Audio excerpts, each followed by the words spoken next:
Hello guys, today ang gagawin natin is magpapalit tayo today ng air filter ng YTX ko kasi yung previous vlog natin nakita natin yung problema ng motor, sobrang marumi na yung air filter. So ito yun.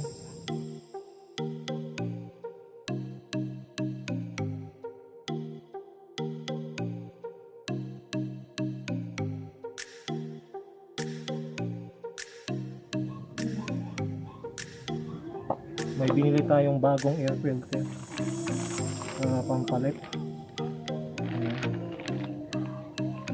So ang gagawin natin, i-install natin yung bagong air filter.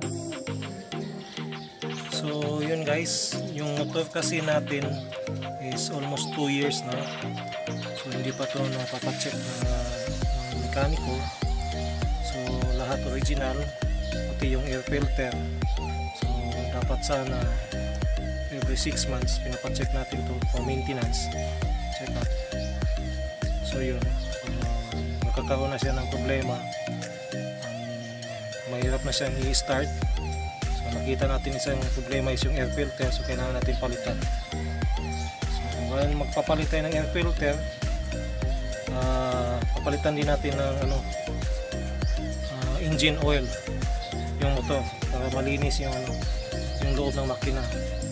So yung standard oil na ginagamit ng Yamaha sa ganitong motor is yung yung Yamaha motor oil na business, kasi YTX yung ginagamit natin. So yan yung nakalagay sa manual niya.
palitan na natin yung air filter. Ang susunod natin gagawin is change oil. So, palitan na natin yung lumang oil dito sa makina ng bagong oil.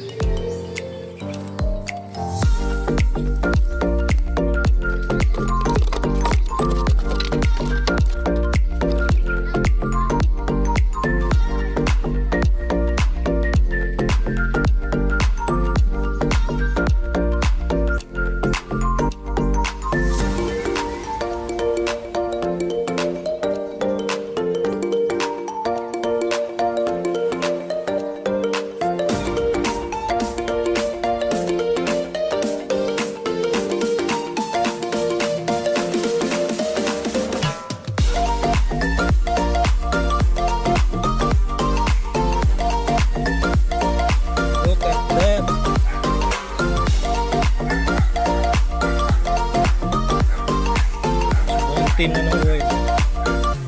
Maitim na maitim.